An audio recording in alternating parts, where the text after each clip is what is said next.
Welcome all. എല്ലാവർക്കും പുതിയൊരു വീഡിയോയിലേക്ക് സ്വാഗതം. ഇന്ന് നാം ഡിസ്കസ് ചെയ്യാൻ പോകുന്നത് Calicut university BCA and BSc author pattern common course മലയാളത്തിലെ ശ്രീ കോവിലൻ എഴുതിയ വേണ്ടാംകടി എന്ന പാഠഭാഗമാണ്. അതിനു മുൻപായി നിങ്ങൾ ആദ്യമായാണ് ഈ ചാനൽ കാണുന്നതെങ്കിൽ ചാനൽ സബ്സ്ക്രൈബ് ചെയ്യുകയും തുടർന്ന് അടുത്ത് വരുന്ന ബെല്ലൈക്കൺ എനേബിൾ ചെയ്യുക കൂടിയാണെങ്കിൽ വളരെ ഉപകാരപ്രദമായ വീഡിയോസ് വളരെ വേഗത്തിൽ നോട്ടിഫിക്കേഷനായി ലഭിക്കുന്നതായിരിക്കും. അപ്പോൾ നമുക്ക് വീഡിയോയിലേക്ക് ആകെ 4 മൊഡ്യൂളുകളാണ് നമുക്കുള്ളത്. ഫസ്റ്റത്തെ മൊഡ്യൂളിൽ ലേഖനങ്ങൾ, അതിൽ വരുന്നത് കണ്ടൽ ജീവിതം, ഞങ്ങൾ നിങ്ങൾക്ക് ഭൂമി വിറ്റാൽ കലയും ആവിഷ്കാരവും. മൊഡ്യൂൾ 2 വരുന്നതാണ് കഥകൾ, അതിൽ വരുന്നത് വേണ്ടാംകടിയും ലോലയും ഒത്തുതീർപ്പുകളും. മൊഡ്യൂൾ 3 യാത്രാവിവരണമാണ് വരുന്നത്. കാപ്പിരികളുടെ നാട്ടിൽ നിന്ന് SKയുടെ ഒരു യാത്രാവിവരണം വരുന്നുണ്ട്. മൊഡ്യൂൾ 4 കവിതകളാണ്. ബുദ്ധനും ഞാനും നരിയും, കൊല്ലേണ്ടതെങ്ങനെ, മീര പാടുന്നു, പല പോസിലുള്ള ഫോട്ടോകൾ. അപ്പോൾ നമ്മൾ ഇന്ന് ഡിസ്കസ് ചെയ്യാൻ പോകുന്നത് മൊഡ്യൂൾ 2 വേണ്ടാംകടി എന്ന കോവിലന്റെ പാഠഭാഗത്തെക്കുറിച്ചാണ്. പാഠഭാഗത്തിലേക്ക് പോകണം. കാരണവരും മക്കളും പേരക്കുട്ടികളും അടങ്ങിയ ഗ്രാമീണമായ ഒരു കുടുംബ ചിത്രത്തിൽ നിന്നും ദരിദ്രവും സ്നേഹരഹിതവും സ്ത്രീ വിവേചനപരവുമായ ഒരു ഏട് അസാമാന്യമായ കോവിലൻ സ്പർശത്തോടെ ആഖ്യാനം ചെയ്യപ്പെടുന്ന കഥയാണ് വേണ്ടാംകടി. ദാരിദ്ര്യം എങ്ങനെ മനുഷ്യത്വത്തെ ചോർത്തിക്കളയുന്നു എന്ന് വേണ്ടാംകടി കാണിച്ചു തരുന്നു. ഒരു ആൺകുട്ടി വേണം എന്നതുകൊണ്ട് തുടർച്ചയായി നടത്തിയ പ്രസവവും അതുകൊണ്ടുണ്ടായ ദാരിദ്ര്യവും അനാരോഗ്യവും ആ കഥയിൽ വരുന്നുണ്ട്. ഓരോ പ്രസവത്തിലും കുഞ്ഞുങ്ങൾക്കായി കാത്തിരിക്കുന്ന മകനും ഭാര്യയും, അതിന് സാക്ഷിയാവുന്ന കാരണവർ, 6ാമതും പെൺകുഞ്ഞു പിറന്നപ്പോൾ ഉണ്ടാകുന്ന വെറുപ്പ്, ഒടുവിൽ ആ കുഞ്ഞിന്റെ കൊലയിൽ കലാശിക്കുന്നു. അനുകമ്പയോടെ ആ കുട്ടികളെ കാണേണ്ട ആ കാരണവർ പേര് ചൊല്ലി വിളിക്കേണ്ട മുഹൂർത്തത്തിൽ ആ കുഞ്ഞിന് വേണ്ടാംകടി എന്ന് പേര് നൽകുന്നു. ഒരു നോവലിന്റെ പശ്ചാത്തലമെന്ന് തോന്നിപ്പിക്കുന്ന കഥാഖ്യാനത്തിലൂടെ ദാരിദ്ര്യത്തോടൊപ്പം സാധാരണ മനുഷ്യരിലും കാണുന്ന സ്നേഹശൂന്യതയും സ്ത്രീവിരുദ്ധതയും ഒട്ടും മാർദ്ദവമല്ലാത്ത കാണുന്ന കോവിലൻ ഭാഷകളിൽ വേണ്ടാംകടിയിൽ ആവിഷ്കരിക്കപ്പെടുന്നു. നാട്ടുകഥയും സംഭവങ്ങളും കൂട്ടിച്ചേർന്ന മിത്തിൽ അന്തരീക്ഷവും ഗോത്ര സ്വഭാവവും മലയാളത്തിൽ മറ്റൊരു എഴുത്തുകാരിൽ നിന്നും കോവിലനെ മാറ്റി നിർത്തുന്നു. എഴുത്തും ജീവിതവും തമ്മിലുള്ള അകലം കോവിലൻ കൃതികളിൽ നന്നേ നേർത്തതാണ്. നിർദ്ദയവും വസ്തുനിഷ്ഠിതവുമായ ഒരു രചന ശൈലിയിലൂടെ കാൽപ്പനികമോ ധന്യാത്മകമായ എഴുത്തുവഴികളിൽ നിന്നും അദ്ദേഹം മാറി സഞ്ചരിക്കുന്നു. താൻ ബിഷപ്പിന്റെ കുടിലിന്റെ കഥാകാരനാണെന്ന് കോവിലൻ സ്വയം വിവരിക്കുന്നുണ്ട്. ബിഷപ്പു വയറിന്റേത് മാത്രമല്ല, എല്ലാത്തരം ബിഷപ്പുകളും കോവിലൻ രചനാലോകത്തു കാണാം. ശക്തമായ കഥാപാത്രാവിഷ്കാരവും തുളച്ചു കയറുന്ന നാട്ടുഭാഷയും കോവിലൻ കഥകളെ മലയാളത്തിൽ വ്യത്യസ്തമായ ഒരു വായനാനുഭവമാക്കുന്നു. പട്ടാള ജീവിതം പ്രമേയമാക്കിയ അദ്ദേഹത്തിന്റെ രചനകൾ മലയാള സാഹിത്യത്തിൽ മറ്റൊരു അനുഭവ മേഖലയെ കൊണ്ടുവന്ന്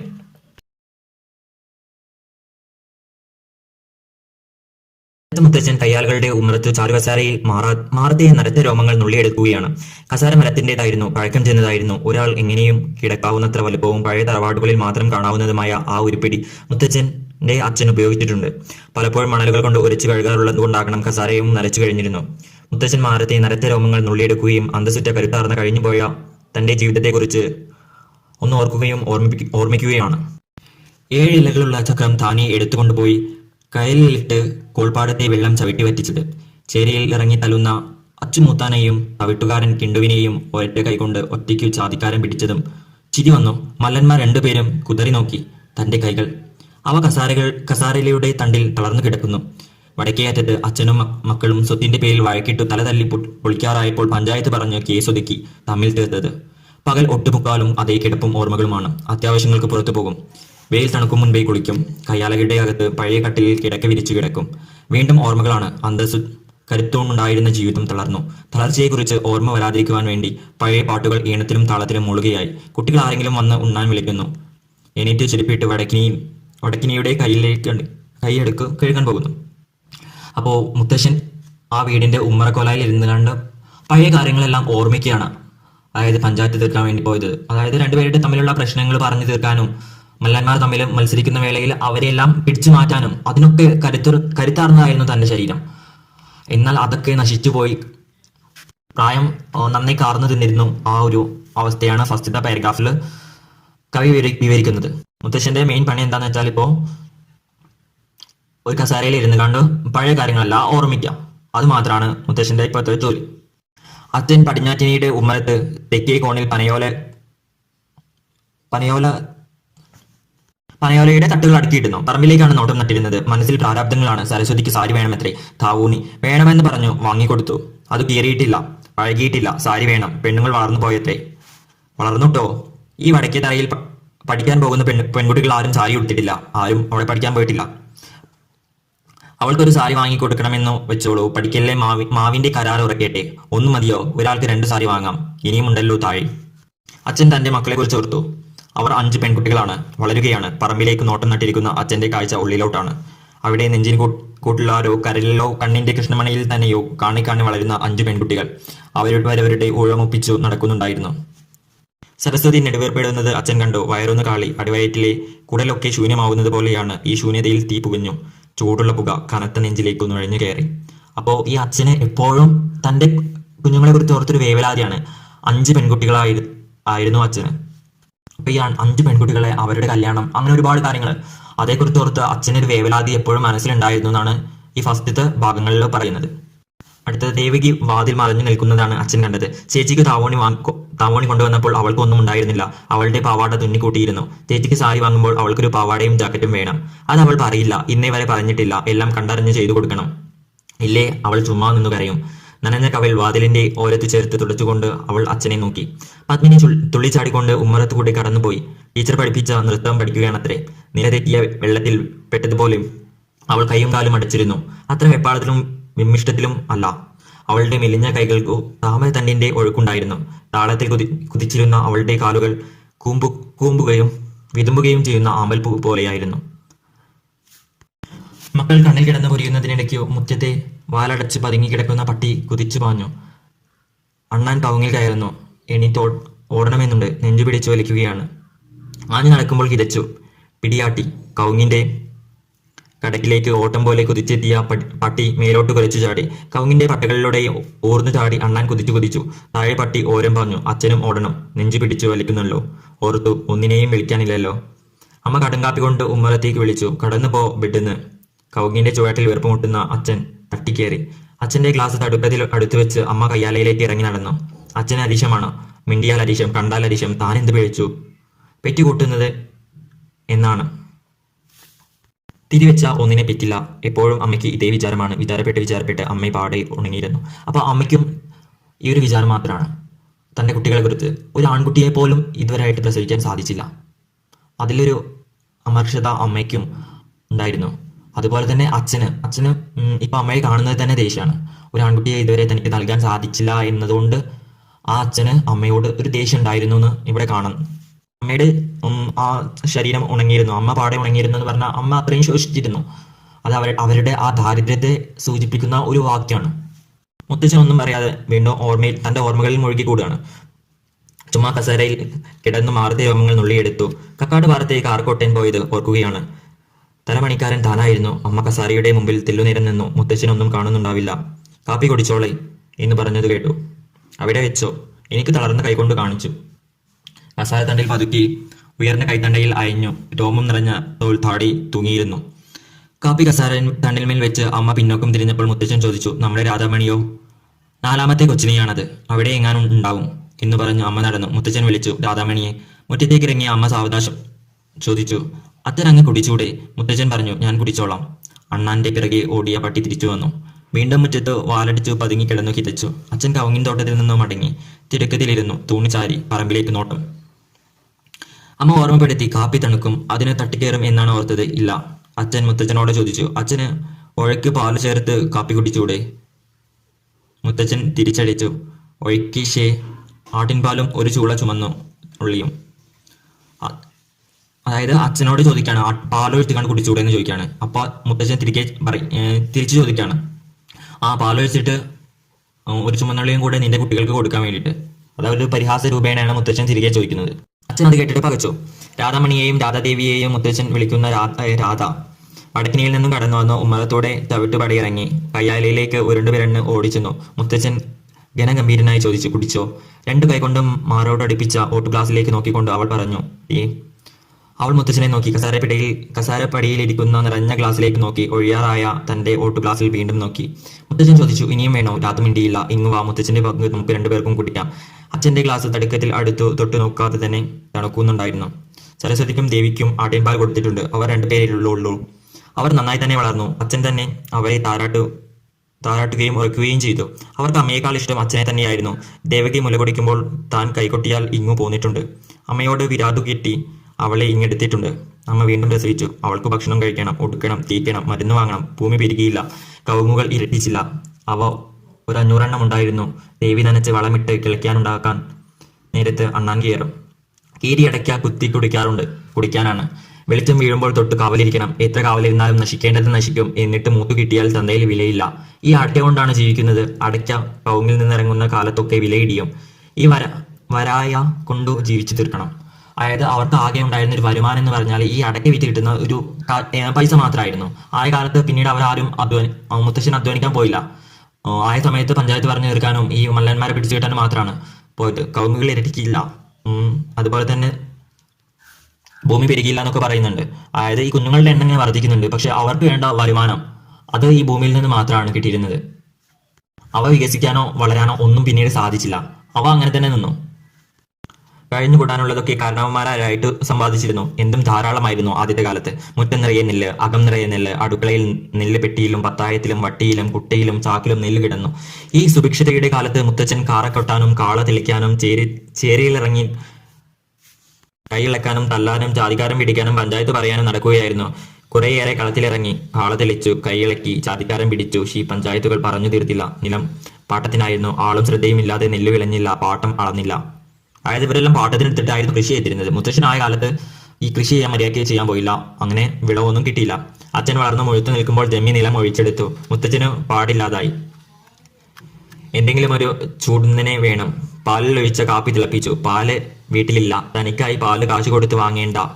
കടും കാപ്പിയാക്കി. രുചി പിടിച്ചില്ല. കൊത്തന്മലിയും വറുത്തടിച്ച് കാപ്പിപ്പൊടിയും ചേർത്തു, ജീരകം ചേർത്തു, 4 മണി കുരുമുളകും ചേർത്തു. അതൊരു പാനീയം തന്നെ. മുത്തച്ഛന് പിടിച്ചു. അപ്പൊ ആദ്യം പാലൊക്കെ വാങ്ങി നന്നായിട്ടായിരുന്നു മുത്തച്ഛന്റെ ആ ഒരു കാലം. പിന്നീട് അവിടെ പാലൊന്നുമില്ല. പാല് പിന്നെ പൈസ കൊടുത്ത് വാങ്ങേണ്ട ഒരു അവസ്ഥയായി. അപ്പൊ മുത്തച്ഛന് വേണ്ടിയിട്ട് പാല് പൈസ കൊടുത്ത് വാങ്ങേണ്ടെന്ന് മുത്തച്ഛൻ പറഞ്ഞിട്ട് കടുങ്കാപ്പിയിലേക്ക് മാറിയെങ്കിലും അത് മുത്തശ്ശന് അത്ര രുചിച്ചില്ല. അങ്ങനെയാണ് പിന്നീട് ഈ ഒരു പാനീയം മുത്തശ്ശൻ ചേർക്കുന്നത്, കുടിക്കുന്നത്. എല്ലാം അവിടുത്തെ അന്നത്തെ ഒരു സിറ്റുവേഷൻ, അവരുടെ ദാരിദ്ര്യത്തെ വിളിച്ചോതുന്ന ഒരു ഭാഗമാണ്. മുത്തശ്ശന് എന്ത് കഴിക്കുമ്പോഴും കുട്ടികളൊക്കെ അടുത്ത് വരും. എല്ലാവർക്കും കുറേശ്ശെ അടുക്കളയിൽ കുറേശ്ശെ കൊടുക്കും. അടുക്കളയിൽ ധാരാളമില്ല എന്ന് മുത്തശ്ശൻ അറിഞ്ഞുകൂടാ. അത് മനസ്സിലാവാൻ താൻ ധാരാളിതത്തിലാണ് ജീവിച്ചത്. ധാരാളമുണ്ട്. കുട്ടികളൊക്കെ എവിടെ? അവർ വരുന്നു, ഓരോരുത്തർക്കും കൊടുക്കുന്നു. അമ്മ പറഞ്ഞു, അത് അച്ഛൻ കുടിച്ചോട്ടെ, മക്കൾക്ക് ഞാൻ കൊടുത്തോളാം. മുത്തശ്ശൻ സമ്മതിച്ചില്ല. അമ്മ മക്കളെ പിരാഗി. പകൽ 2 നേരം കഞ്ഞി കുടിക്കുന്ന ആ വീട്ടിൽ അത്താഴത്തിന് ചോറുണ്ടായിരുന്നു. മുത്തച്ഛൻ ഉണ്ണാനിരുന്നാൽ കുട്ടികളെ വിളിക്കും. അടുക്കളയിൽ അമ്മ മക്കളെ ശാസിക്കും. പങ്ക് വാങ്ങിത്തന്ന് ആ പാവത്തിനെ പട്ടിണിക്കിടണ്ട. മുത്തച്ഛൻ തന്റെ പങ്ക് കുട്ടികൾക്ക് കൊടുത്തേ തീരൂ. നടക്കാറായ ഇളയ കൊച്ചിനെ പറഞ്ഞയക്കാൻ തുടങ്ങി. മുത്തച്ഛന് ആകെണ്ടായിരുന്നത് 2 മക്കളായിരുന്നു. ഉണ്ണി പിറന്നപ്പോൾ ആരോ വന്ന് പറഞ്ഞു ആൺകുട്ടിയാണെന്ന്. സന്തോഷമായി കൈമലർത്തി നെഞ്ചിൽ അടുക്കി പിടിച്ച് മൺമറഞ്ഞ ദൈവകാരണന്മാരെ ഓർത്തു. ഗുരുനാഥനെ സ്മരിച്ചു. നെടുവീർപ്പെട്ടു. അവനെ ഒന്ന് കാണണം. പഴക്കിയുടെ വാതിൽക്കിലോളം ചെന്നു. വാതിൽക്കിലൂടെ വന്നത് ഈറ്റില്ലത്തിലെ ചവർപ്പുള്ള ഗന്ധമാണ്. ഓക്കാനം വന്നു. തിരിച്ചു പോന്നു. പിന്നീട് കൊച്ചു കമഴ്ന്ന് കിടന്ന് നീന്താൻ തുടങ്ങിയപ്പോഴാണ് കൊച്ചിനെ ഒന്ന് തൊട്ടത്. അങ്ങനെ ഒരു സിറ്റുവേഷനും അവിടെ പറയുന്നുണ്ട്. ആദ്യത്തെ കുട്ടിനെ എടുക്കുന്നത് തന്നെ മുട്ടുകുത്താൻ തുടങ്ങിയതിനു ശേഷമാണെന്ന് അവിടെ വിവരിക്കുന്നുണ്ട്. മകൾ പിറന്നപ്പോൾ മുട്ടുകുട്ടി നടക്കാൻ തുടങ്ങിയിട്ടും ഒന്നും തൊട്ടില്ല. പെൺകുട്ടികളെ എടുത്തു മുത്തച്ഛന് അറയ്ക്കും. മകളായിട്ട് എന്നും അച്ഛൻ്റെ വക ഒരു ഉരുള ചോറ്, ഒരു നുറുക്കു മീനും ഉണ്ടായിരുന്നു. വിവാഹത്തിന്റെ തലേന്ന് മകളെ വിളിച്ചിട്ട് മുത്തച്ഛൻ പറഞ്ഞു, എന്നാൽ നാളെ തൊട്ട് അച്ഛൻ്റെ ഉരുള ഇല്ലട്ടോ. മുത്തച്ഛൻ അന്നൊരിക്കൽ കരഞ്ഞു. പെൺകുട്ടികളെ കുറിച്ച് മുത്തച്ഛന് നന്നേ സങ്കടമുണ്ടായിരുന്നു. അതുകൊണ്ട് തന്നെ അവരെ താലോലിക്കാൻ കരുത്തുണ്ടായിരുന്നില്ല. മുതിരുന്തോറും മകന്റെ തനിഷ്ടങ്ങൾ വളരുന്നത് മുത്തച്ഛൻ കണ്ടു. മകളാകട്ടെ കുറച്ച് നടക്കാൻ തുടങ്ങിയപ്പോൾ വീട്ടുവേലകളൊക്കെ എടുത്തിരുന്നു. മോളെ ആ ഇരുമ്പ് പിഞ്ഞാണം ഇങ്ങെടുത്ത് അച്ഛൻ്റെ കിണ്ണം കൊണ്ടുപോകും. ഇതെന്താ മുറ്റം അടിക്കാത്തത്? മറന്നു. അവസാനം വീട്ടിലെ ഏറ്റവും വിലപ്പെട്ട തിരിയുള്ളിലായിരിക്കുമ്പോൾ അവളെ താൻ ഏതുമറിയാതെ ഒരുത്തൻ്റെ കയ്യിൽ കൊടുത്തയക്കണം. എന്തായിരിക്കും അവരുടെ ഗതി? മുത്തച്ഛൻ നന്നേ ബേജാറാകുന്നത് കണ്ടു. പുറത്തറിയിച്ചോ ഇല്ല.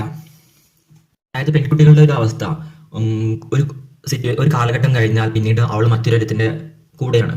താൻ ആരാണെന്ന് പോലും അറിയാത്ത, തനിക്കറിയാത്ത ഒരാളുടെ കയ്യിൽ ഏൽപ്പിക്കുമ്പോൾ ഉണ്ടാകുന്ന ഒരു അച്ഛനുണ്ടാകുന്ന ഒരു വേവലാതി എത്രമാത്രമാണെന്ന് ഇവിടെ വിവരിക്കുന്നുണ്ട്.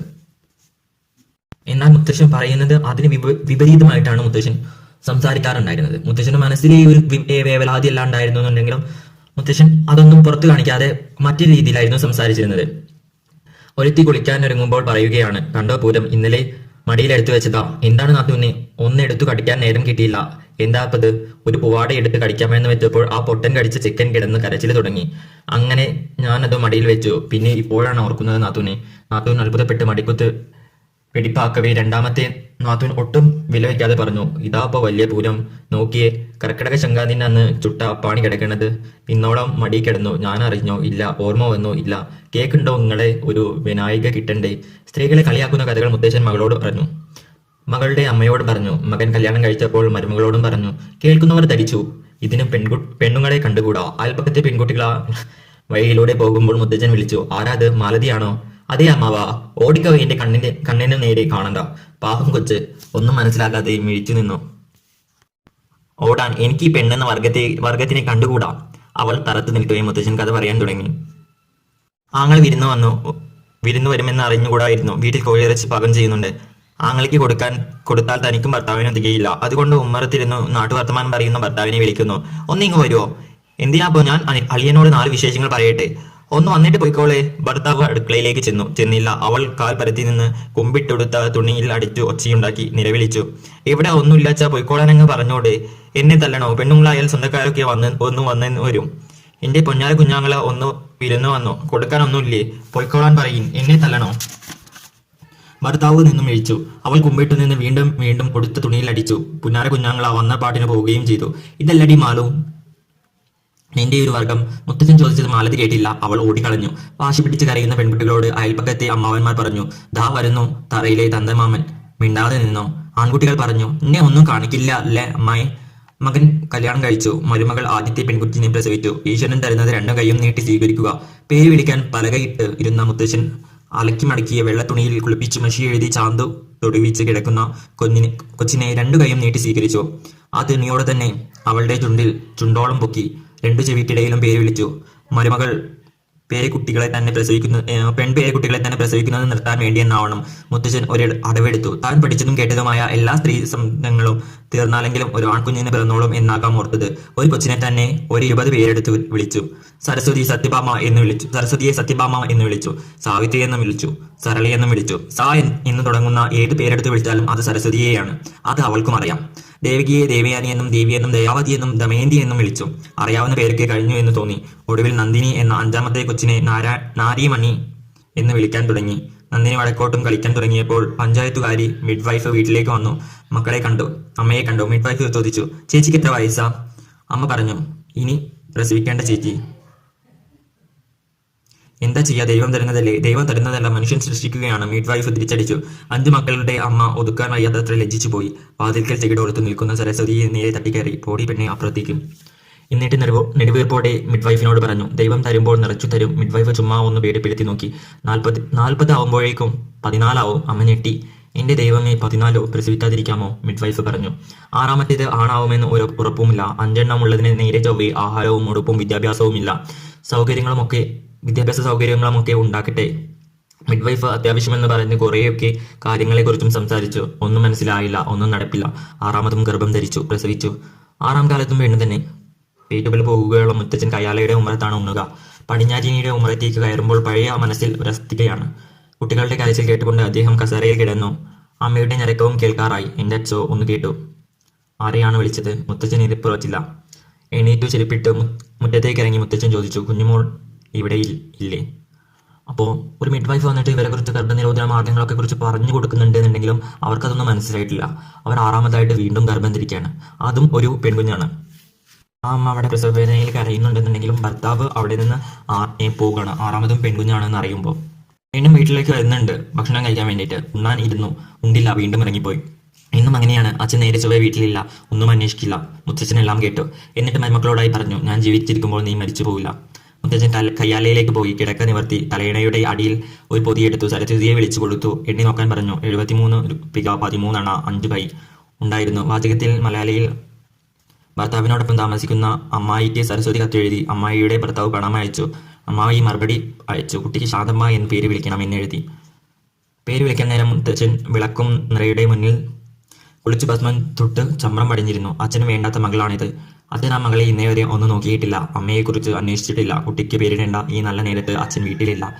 കുളിപ്പിച്ച് മഷി എഴുതി ചാന്ത് തൊടുവിച്ച് വെള്ളി അനഞ്ഞാൻ കെട്ടി.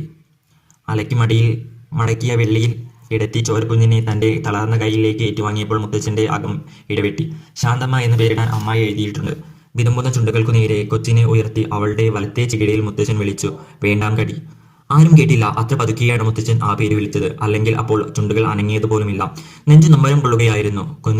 കൊച്ചിന്റെ ഇടത്തെ ചെകിളിലേക്ക് നരച്ച കവിൾ ചേർത്ത മുത്തച്ഛൻ 2ാമത്തെ തവണ ഉറക്കെ തന്നെ വിളിച്ചു, വേണ്ടാങ്കടി, മുത്തച്ഛന്റെ വേണ്ടാങ്കടി. അപ്പോൾ പറയുന്നത് എന്താണെന്ന് വെച്ചാൽ മുത്തച്ഛൻ ആ കത്ത് എഴുതിയിരുന്നു. അമ്മായി കുട്ടിയെ ശാന്തമായി എന്ന് വിളിക്കാൻ വേണ്ടിയിട്ട്. പക്ഷേ ഈ കുട്ടി അച്ഛന് വേണ്ടാത്തൊരു കുട്ടിയാണ്. അച്ഛനും അമ്മയ്ക്കൊന്നും ഈ കുട്ടിയെ ഇഷ്ടമല്ല. കാരണം ആറാമതൊരു പെൺകുട്ടിയായി ആയ കാരണം കൊണ്ട് ഈ കുട്ടി അന്ന് മുതൽ പേരിടുന്ന ചടങ്ങിൻ്റെ ആ സമയം മുതൽ അല്ലെങ്കിൽ ജനിച്ച അന്ന് മുതൽ ഒരു ആക്ഷേപ പാത്രമായി മാറുന്ന ഒരു സിറ്റുവേഷനാണ്. അവസാനം പേരിടുന്ന സമയത്താണെന്നുണ്ടെങ്കിൽ വേണ്ടാങ്കടി ആർക്കും വേണ്ടാത്ത ഒരു കനിയായി മാറുകയാണ് ഈ കുട്ടി. പേര് വിളിച്ച കുഞ്ഞിനെ കാണാൻ അയലത്തെ പെണ്ണുങ്ങൾ വന്നു. അമ്മയോട് ചോദിച്ചു, എന്താ നാത്തുവിന്റെ പേര്? അമ്മ മുരണ്ടു. ആവോ, പേരിട്ടില്ലേ? ഊവ്. എന്തെന്നാ കുട്ടിയുടെ പേര്? ആവോ. അയലത്തെ പെണ്ണുങ്ങൾക്ക് അത്ഭുതവും അമ്മയ്ക്ക് സങ്കടവും വിഭിഷ്ടവും വെറുപ്പും നൈരാശ്യവും ഒരുപാട് കൂട്ടമുണ്ട്. അയലത്തെ പെണ്ണുങ്ങൾ കൊച്ചിനെ ഒന്നെടുത്ത് പേര് വിളിച്ചു. ചിറയിൽ തോണ്ടി ഓമനിക്കാൻ തിടക്കമുണ്ട്. കൈ അയക്കുന്നു, നാക്കു കുതിക്കുന്നു. അപ്പോൾ നാഥൻ പറയില്ല, മുത്തച്ഛനോട് ചോദിക്കും, മുത്തച്ഛനല്ലേ പേര് വിളിച്ചത്? മുത്തച്ഛൻ പറഞ്ഞു, വേണ്ടാങ്കടി എന്നങ്ങ് വിളിക്കുക. നല്ല നല്ല പേരുകൾ നാക്കിന്റെ തുമ്പിലെത്തി നിൽക്കുന്ന അയലത്തെ പെണ്ണുങ്ങൾ ഇക്കും പൊക്കും നോക്കി നിന്നു. 4 പേരുണ്ടാവില്ലേ? മുത്തച്ഛന് ദേഷ്യം വന്നു. ഇല്ല, വേണ്ടാങ്കടി എന്ന പേര് ഞാനാ പേരിട്ടത്. എന്റെ വേണ്ടാങ്കടിക്ക് അതു തന്നെ ആ പേര്. സരസ്വതി കൊച്ചിനെ ശാന്തമ്മ എന്ന് വിളിച്ചു. ദേവിക്ക് ശാന്തപ്പെണ്ണ് എന്ന് വിളിച്ചു. ഡാൻസുകാരിയായ പത്മിനി കൊച്ചിനെ ചുറ്റും തുള്ളിക്കൊണ്ട് നടന്നു. ഒച്ചയിട്ടു, ചന്ത ചന്തമ്മ. അവൾ കുട്ടിയുടെ ചിറയ്ക്കു തോണ്ടിയപ്പോൾ അമ്മ അരീക്ഷപ്പെട്ടു. കടന്നു പൊക്കോ പണ്ടാരക്കുരിപ്പേ, കടന്നു. പത്മിനിക്ക് പെട്ടെന്ന് കരച്ചിൽ വന്നു. എന്താണ് അമ്മ പറയുന്നത്? അമ്മയ്ക്ക് മക്കളോട് അരീക്ഷമാണ്, അച്ഛൻ അമ്മയോട് വെറുപ്പാണ്, എന്നാൽ വീട്ടിൽ എന്നും വഴക്കാണ്. മുത്തച്ഛൻ തന്റെ ഈ ചാരുകസേരയിൽ കിടന്ന് മാറത്തെ നരച്ച രോമങ്ങൾ നുള്ളിയെടുക്കുന്നുണ്ടായിരുന്നു. അച്ഛൻ പടിഞ്ഞാറ്റിനിയുടെ ഉമ്മറത്തു പനയോലത്തിൽ തടുക്കിൽ തൂണുചാരി പറമ്പിലേക്ക് നോട്ടു നട്ടിരുന്നു. ഒട്ടകലിലെ പത്തായപ്പെട്ടിയുടെ താഴെ കുഞ്ഞിപ്പായയിൽ വിരിച്ച പഴന്തുണിയിൽ കിടന്ന ശാന്തമ്മ കൈയും കാലും അടിക്കുകയും നിലവിളിക്കുകയും ചെയ്തു. മുത്തച്ഛൻ അമ്മയെ വിളിച്ചു. അമ്മ വിളി കേട്ടില്ല. അച്ഛൻ അനങ്ങിയില്ല. കുട്ടി കരയുന്നല്ലോ എന്ന് മുത്തച്ഛൻ വിളിച്ചു പറഞ്ഞു. അമ്മ വന്നില്ല. അച്ഛൻ ഇളകിയില്ല. മുത്തച്ഛൻ എണീറ്റ് ചെരിപ്പിട്ട് മുറ്റത്തേക്ക് ഇറങ്ങി പടിഞ്ഞാറ്റീനിയിലെ ഉമ്മറത്തേക്ക് നടന്നു. ചവിട്ടുപടിയിൽ ചിരിപ്പഴിച്ചു വെച്ച് മകനെ ഒന്ന് നോക്കി. അച്ഛൻ സഹിക്കട്ടെന്ന പോലെ ഇറങ്ങിപ്പോയി. മുത്തച്ഛൻ കുഞ്ഞിപ്പായിൽ അടുത്തു ചെന്നിരുന്ന് അവളെ ഉറുമ്പ് കടിച്ച് തളർത്തിരിക്കുന്നു. നീലിച്ചു കിടക്കുന്നു, കടിക്കുന്നു. ഓ, ഉറുമ്പ് നുള്ളിയെടുത്തു. കൈ അറച്ചില്ല. അവൾ അപ്പോഴേക്കും കരഞ്ഞു. കാലിട്ടടിച്ചു. നീലക്കണ്ണുകൾ നിറച്ച് മുത്തച്ഛനെ നോക്കി. അവൾ നോക്കി നോക്കി കരഞ്ഞു. എങ്ങനെയാണ് എടുക്കുക? കൈ അറച്ചില്ല. ഒരിക്കലും കുട്ടികളെ എടുക്കാത്ത കൈകൾ എങ്ങനെ ഈ പിഞ്ചു കുഞ്ഞിനെ താങ്ങുമെന്ന് ഭയപ്പെട്ടു. ഒന്നും ഉണ്ടായില്ല. ആ തളർന്ന കൈകൾ അവൾ വാഴക്കൂമ്പ് പോലെ കിടന്നു. കൈകൾക്ക് ചൂടുണ്ടായിരുന്നു. അവൾക്ക് മനുഷ്യന്റെ ചൂട് വേണ്ടിയിരുന്നു. ആരാണ് ഇതെന്നു സൂക്ഷിച്ചു നോക്കിയിട്ട് അവൾ മുത്തച്ഛന്റെ മാറിടത്തിൽ കുഞ്ഞു കൈ വിരൽ നടത്തുകയായിരുന്നു. മുത്തച്ഛൻ താരാട്ടുപാടി. എവിടെന്നാണ് എങ്ങനെയാണ് ഈ താരാട്ടുപാട്ടൊന്നും ഊർന്നു വന്നത്? ആദ്യം ഈ കുട്ടി വീട്ടിൽ നിന്ന് കരയാണ്. ഈ ചെറിയ കുട്ടി ഉറുമ്പ് കടിച്ചിട്ട്. എന്നിട്ട് പോലും അതിന്റെ അച്ഛനും അമ്മയും ഈ കുട്ടിയെ എടുക്കാൻ പോലും വരുന്നില്ല. അങ്ങനെ ഇത്രയും കാലം ഒരു കുഞ്ഞിനെയും എടുക്കാത്ത ആ മുത്തച്ഛൻ വന്നിട്ടാണ് ഈ കുട്ടിയെ എടുത്ത് കളിപ്പിക്കുന്നതെന്ന് പറയുന്നുണ്ട്.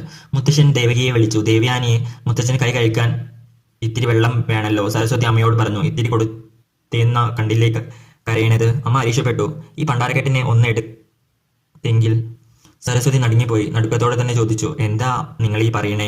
അമ്മയ്ക്ക് സഹിച്ചില്ല. മക്കളുടെ നേരെ കൈ ഓങ്ങിക്കൊണ്ട് അമ്മ പല്ല് ഞെരിച്ചു. എന്നോട് ചോദിക്കാറായോടി? ഓ. ആ ചോദ്യം സരസ്വതിയെ നടുക്കിയില്ല. അമ്മയുടെ അപ്പോഴത്തെ പ്രകൃതം അവളെ ഭയപ്പെടുത്തി. അവൾ കൊച്ചിനെ മാറിൽ അടക്കി പിടിക്കുകയും കരയുകയും ചെയ്തു. മുത്തശ്ശൻ കട്ടിലിൽ കിടന്ന് വിചാരപ്പെട്ടു.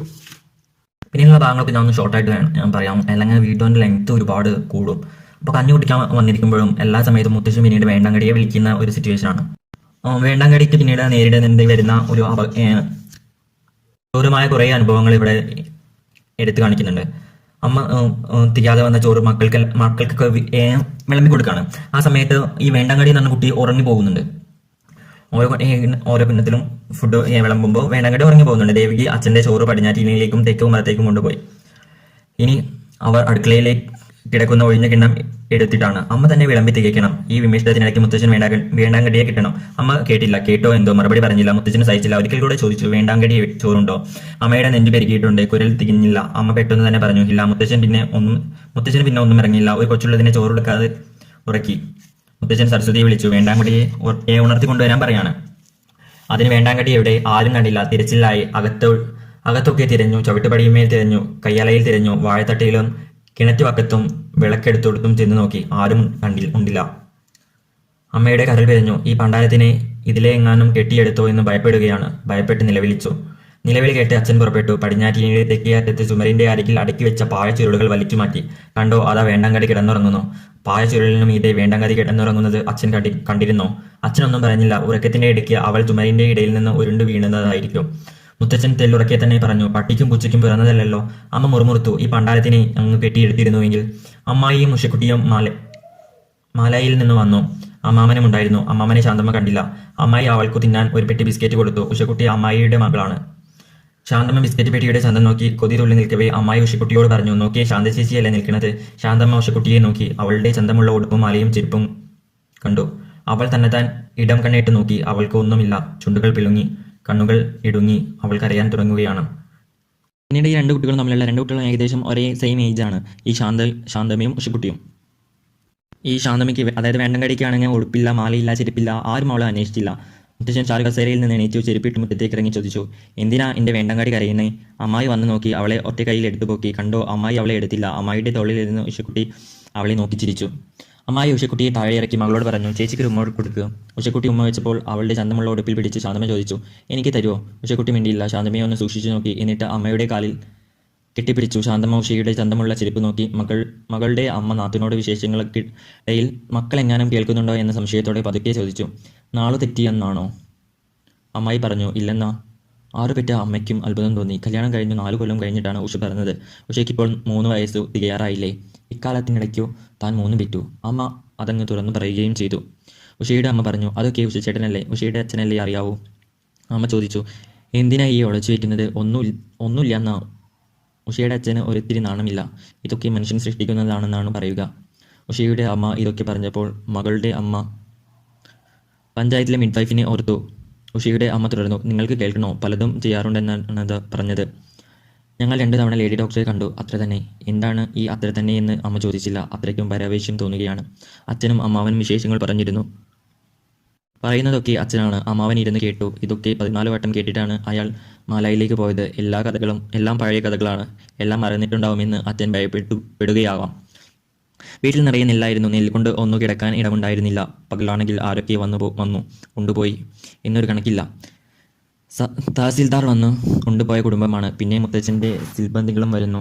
അവർ വന്നാൽ പിന്നെ സദ്യയാണ്. ഇളനീര്, പഴം, കോഴി, പത്തിരി. അടുക്കളയിൽ തീയൊഴിഞ്ഞ നേരമില്ല. എത്ര പേരെങ്ങ് വന്നാലെന്താ? ഒന്നിനും ഒരു കുറവുമില്ല. നോക്കുന്നിടത്തൊക്കെ നെല്ലാണ്, നടക്കുന്നിടത്തൊക്കെ നെല്ലാണ്. ധൃതിയിൽ വർത്തമാനത്തിനിടയിൽ അച്ഛൻ കിതച്ചു, ചുമച്ചു, വിയർത്തു. ശ്വാസം കിട്ടാതെ ഇരുന്നു, നിലഞ്ഞു. അമ്മാവൻ ചോദിച്ചു, എന്താ അളിയ? അച്ഛൻ വാ പിളർന്ന് ഒരക്ഷരം മിണ്ടാനാകാത്തത് കൊണ്ട് ആംഗ്യം കാട്ടി പറഞ്ഞു, കുറേ കാലമായി ശ്വാസമുട്ടലിൻ്റെ ശല്യമാണ്. അച്ഛൻ കൈമലർത്തി. എന്തു ചെയ്യാന്നാ? ചിലവുകൾ നിൽക്കുന്നില്ല. കുടുംബത്തിനു വേണ്ടതൊക്കെ അന്വേഷിച്ച് അടുപ്പിച്ചു കഴിയുമ്പോൾ തൻ്റെ കാര്യം നോക്കാൻ കഴിയുന്നില്ല. അങ്ങനെ കൊണ്ട് നടക്കുകയാണ്. അത് കൊള്ളാം, അമ്മാവൻ പറഞ്ഞു. ചുമരുണ്ടെങ്കിലേ ചിത്രം എഴുതാൻ കഴിയൂ. അന്ന് പുറത്തിറങ്ങി വരേണ്ട എന്നു പറഞ്ഞ് ഇറങ്ങിപ്പോയ അമ്മാവൻ 2 കുപ്പി വാട്ടർ ബീസ് കോമ്പൗണ്ട് കൊണ്ടുവന്നു. അച്ഛന് കൊടുത്തു. തൽക്കാലത്തേക്കാണ്. ഡോക്ടറെ കണ്ടു സുഖക്കേടിൻ്റെ കാര്യം പറയണമെന്ന് തീരുമാനിച്ചു. പണമല്ലേ? ആളുണ്ടാവണ്ട. പിന്നീട് അവർ തമ്മിലുള്ള സംഭാഷണ രംഗങ്ങളെല്ലാം പറയുന്നുണ്ട്. ശാന്തമ്മ ചോദിച്ചു, ഈ മാല എനിക്ക് തരുമോ? ഉഷക്കുട്ടി പെട്ടെന്ന് എന്തോ ആലോചിച്ചു. എന്നിട്ട് പറഞ്ഞു, എൻ്റെ അച്ഛൻ തന്നതാണ്. ശാന്തമ്മയ്ക്ക് സങ്കടം വന്നു. ഉഷക്കുട്ടിക്ക് ആ മാല കൊടുത്തത് അവളുടെ അച്ഛനാണ്. തൻ്റെ അച്ഛനോ ആരും ഏവരും ഇല്ലാത്ത പോലെ അവൾ കരഞ്ഞു. ഉഷക്കുട്ടിക്ക് നന്ദി വിഷാദം തോന്നി. അവൾ ചോദിച്ചു, പുട്ട് വേണോ? ശാന്തമ്മ മിണ്ടിയില്ല. ഉടുപ്പ് വേണോ? ശാന്തമ്മ മിണ്ടിയില്ല. ഒട്ടു നേരം ഓർത്തു നിന്ന് ഉഷ വീണ്ടും ചോദിച്ചു, മാല വേണോ? സന്തോഷമായി ശാന്തമ്മ പറഞ്ഞു, താ. ഉഷക്കുട്ടി മാലയെടുത്ത് ശാന്തമ്മയുടെ കഴുത്തിലിട്ടു. ശാന്തമ്മ കൗതുകത്തോടെ തൻ്റെ നെഞ്ചിലേക്ക് നോക്കി നിന്നു. മാലയിൽ പിടിച്ചു തിരുമ്മി. അപ്പോൾ അച്ഛൻ വന്നു. അവൾ കണ്ടില്ല. അച്ഛൻ ഏറു കണ്ടിട്ട് ഒന്ന് നോക്കി. വേലിയിലേക്ക് നടന്നു. നീറോലിയുടെ വടിയൊടിച്ച്, നീറോലി എന്ന് പറഞ്ഞാൽ വേലി കിട്ടുമ്പോൾ വച്ചു പിടിപ്പിക്കുന്ന ഒരു കുറ്റിച്ചെടിയാണ്. അതിനെ വടിയെടുത്ത് വന്നിട്ട് ശാന്തമ്മയെ ഒന്നടിക്കാണ്. ശാന്തമ്മ നെടുന്നേനെ ചാടി. അവിടെ തന്നെ വീണു പിടഞ്ഞു. ഉഷക്കുട്ടി അന്തം വിട്ട് അമ്മാവനെ നോക്കി. മുഖം പൊത്തി ഉറക്കെ കരഞ്ഞു. നിലത്തുരുണ്ടു പിടയുന്ന ശാന്തമ്മയെ അച്ഛൻ കാലുകൊണ്ട് ഉരുട്ടി അടിച്ചു. അടിച്ച വേദന അവൾക്കില്ല. അവൾ കേൾക്കുന്നത് ഒരു മുഴക്കമാണ്. അത് അച്ഛൻ്റെ ശബ്ദമാണ്. അച്ഛൻ നാടാടെ അവളോട് ശബ്ദിച്ചതാണ്. അതായത് അച്ഛൻ ആദ്യമായിട്ടാണ് ഈ കുട്ടീനെ അടിക്കാൻ വേണ്ടിയിട്ടാണ് ഈ കുട്ടീനെ ആദ്യമായിട്ട് ശബ്ദിക്കുന്നത്. ഉറക്കി ഒച്ച വെച്ചുകൊണ്ടാണ് അച്ഛൻ അടിച്ചത്, ചവിട്ടി ഉരുട്ടിയത്. ചോദ്യങ്ങളൊന്നും മനസ്സിലായില്ല. ഓടി വാങ്ങിച്ചോടി, കുട്ടിയുടെ മാല നിനക്ക് വേണോടി? അച്ഛൻ കനത്ത ശബ്ദം. അവളുടെ ചെകിടയിൽ ഒരു മുഴക്കമുണ്ടായി. ആ മുഴക്കത്തെ പേടിച്ച് ഉറക്കി നിലവിളിച്ചു. നിലവിളി ഒരു ചീന്ത് പോലെ മുഴക്കത്തിൽ മുങ്ങി. അമ്മാവി വന്നു. മുത്തച്ഛൻ പതുക്കെ നടന്നെത്തി. അമ്മാവൻ അയാളുടെ വീട്ടിലേക്ക് പോയിരുന്നു. അമ്മ പറഞ്ഞു, കൊന്നു കളഞ്ഞേക്കീൻ. അച്ഛൻ സമ്മതിച്ചു. സകലതിനെയും കൊല്ലും. മുടിക്കാൻ തീർന്ന സകലതിനെയും കൊല്ലും. അമ്മായി പറഞ്ഞു, ആരും മുടിക്കാനായി തീർന്നിട്ടില്ല കുഞ്ഞാങ്ങളെ. അച്ഛൻ പറഞ്ഞത് സമ്മതിച്ചില്ല. അമ്മയെ അകത്തേക്കടുത്തു പറഞ്ഞു, പൊടി കടന്ന് വന്നിരിക്കുന്നു ഒരു പവർകാരി. ഉഷ അമ്മയുടെ കാലിൽ കെട്ടിപ്പിടിച്ചു നിലവിളിച്ചു, പൂവാമ്മ, ഇവിടെ നിന്ന് പോവാം. മുത്തശ്ശൻ വേണ്ടങ്കടിയെ എടുത്തു മാറോട് ചേർത്തു. പുറമൊഴിഞ്ഞു. ഒന്നും മിണ്ടിയില്ല. കയ്യാലയുടെ ഉമ്മറത്തേക്ക് പോയി. അവളെ അതേപടി മാറിൽ കിടത്തി കസാരയിൽ കിടന്നു. തന്നെത്താൻ നനച്ച പൂഴിമണ്ണിൽ കിടന്നുരുണ്ട ആ കൊച്ചിനെ ഒട്ടും അറിയില്ല. വിയർപ്പിൽ കുളിച്ച അവളുടെ ശരീരത്തെ അഴുക്കിനെക്കുറിച്ച് ഒട്ടും ഓർത്തില്ല. ശാന്തമങ്ങ മഴങ്ങുകയായിരുന്നു. മഴക്കത്തിൽ തേങ്ങലുണ്ടായിരുന്നു. കുളിക്കാറായപ്പോൾ അദ്ദേഹം കൊച്ചിനെ തൻ്റെ കട്ടിലിൽ കൊണ്ട് കിടത്തി. കുളിച്ചു വന്നപ്പോൾ ശാന്തമ്മ ഉറങ്ങുന്നു. അവളെ ചുമ്മാ ഒന്ന് തൊട്ടു നോക്കി. ശാന്തമ്മയുടെ തളർന്ന ദേഹത്തിനു പൊള്ളുന്ന ചൂടുണ്ടായിരുന്നു. എമ്പാടും പൊട്ടിയിരുന്നു. മുത്തശ്ശൻ പരുവരുത്ത വിരലുകൾ തുടുത്ത പാടുകളിലൂടെ വിറച്ചു നീങ്ങുകയായിരുന്നു.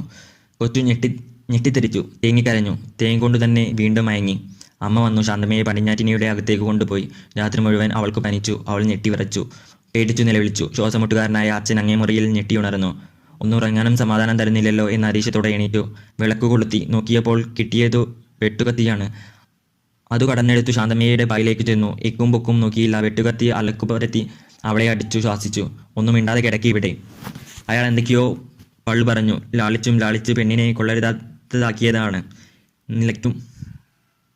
നിലയ്ക്കു ഞാൻ നിർത്തും. നേരം പുലരട്ടെ. ഈ ഇളക്കരച്ചിലൊന്നും നിർത്തിയിട്ടേ ഞാൻ അടങ്ങൂ.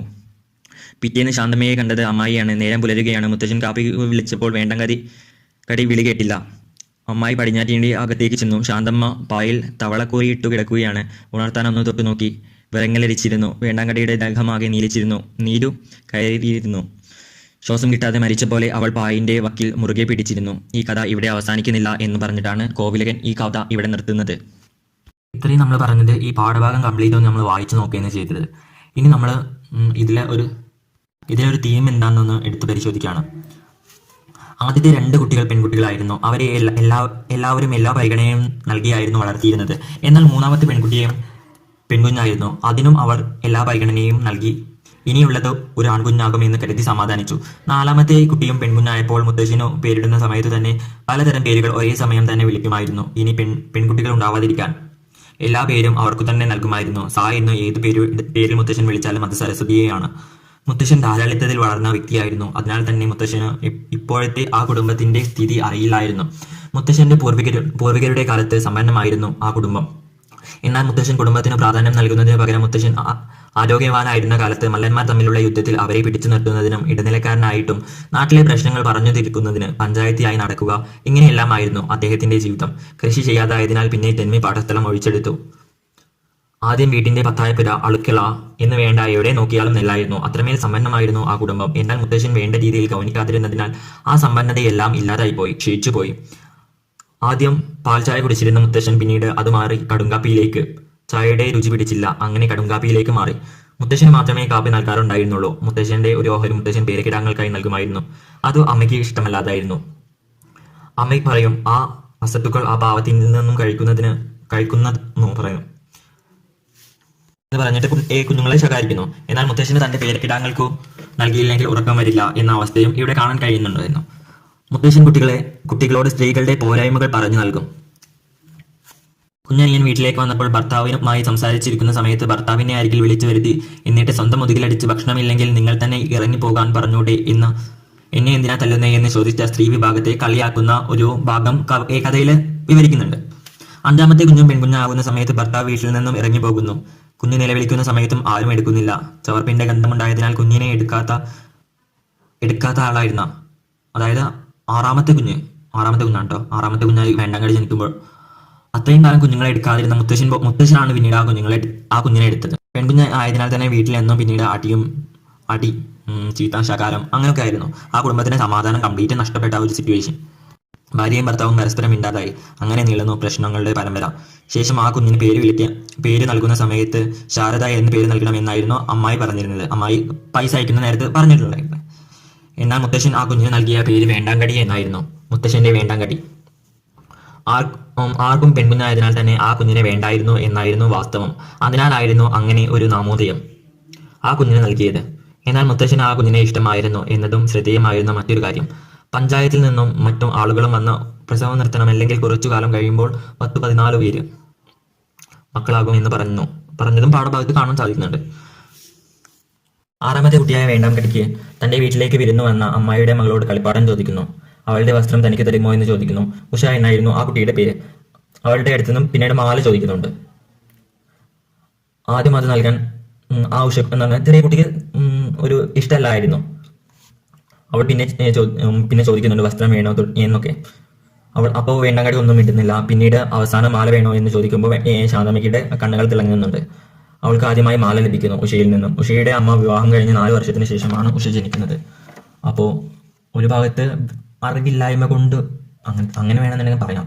ഗർഭനിരോധന മാർഗങ്ങളൊന്നും അറിയാത്തത് കൊണ്ടാണ് ഇവർക്ക് ഇങ്ങനെ കുട്ടികളുണ്ടായിരുന്നത്.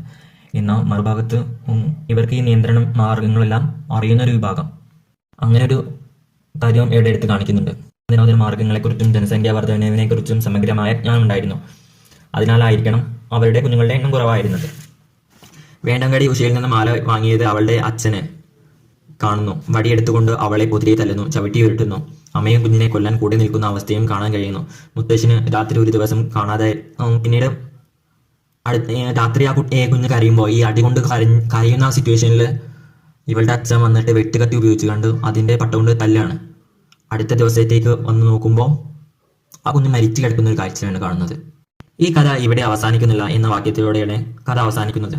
അതിനർത്ഥം ഇത് ഇവളെ മാത്രം ഒതുങ്ങുന്നതല്ല, ഇതോടെ തീരുന്നതുമല്ല, ഇതൊരു ചാക്രികമായി തുടർന്ന് നീങ്ങിക്കൊണ്ടിരിക്കുന്നതാണെന്ന് ഇവിടെ കാണാൻ സാധിക്കുന്നു. അതായത് നമ്മുടെ സമൂഹത്തിൽ സ്ത്രീകൾ നേരിടേണ്ടി വരുന്ന ഒരുപാട് പ്രശ്നങ്ങൾ, പെൺകുഞ്ഞായതിൻ്റെ പേരിൽ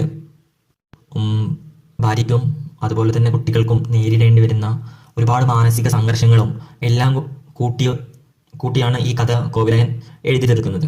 അപ്പോൾ അന്നത്തെ ഒരു സമ്പന്നമായ കുടുംബം അത് നോക്കി നടത്താൻ പിന്നീട് കാരണവർക്ക് സാധിക്കാതെ വരുന്നു.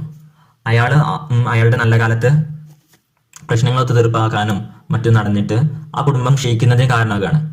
പൂർവികരായിട്ട് നല്ല രീതിയിൽ നടത്തിക്കൊണ്ട് വന്നിരുന്ന ഒരു കുടുംബത്തിന്റെ നാശം അവിടെ കാണാൻ സാധിക്കുന്നു. പിന്നീട് 6 പെൺകുട്ടികൾ ജനിക്കുന്നു ആ കുടുംബത്തിൽ. അവിടെ നിന്ന് ആ ഭാര്യയ്ക്ക് നേരിടേണ്ടി വരുന്ന പീഡനങ്ങളും അതും ഈ ഭാഗത്ത് കാണാൻ സാധിക്കുന്നു മറ്റൊരു വസ്തുതയാണ്. വീഡിയോന്റെ ലെങ്ത് കുറച്ച് കൂടിപ്പോയി. അത് ഒന്നാമത്തെ ഈ പാഠം കംപ്ലീറ്റ് ആയിട്ട് നമ്മൾ എടുത്തുകൊണ്ടാണ്. ഏറ്റവും ഇമ്പോർട്ടൻ്റ് ആയിട്ടുള്ള എക്സാമിന് ഏറ്റവും ഇമ്പോർട്ടൻ്റ് ആയിട്ടുള്ള ഒരു ഭാഗം കൂടെയാണ് വേണ്ടാങ്കടി എന്നുള്ള പാഠം. ജനറലായിട്ട് ഒരുപാട് ക്വസ്റ്റ്യൻസ് ഈ പാഠഭാഗത്ത് നിന്ന് ചോദിക്കാൻ സാധ്യതയുണ്ട്. ടെക്സ്റ്റ് ബുക്ക് നിന്നാണെന്നുണ്ടെങ്കിലും ഒരുപാട് ക്വസ്റ്റ്യൻസ് ചോദിക്കാൻ കാരണമുള്ളതാണ്. പിന്നീട്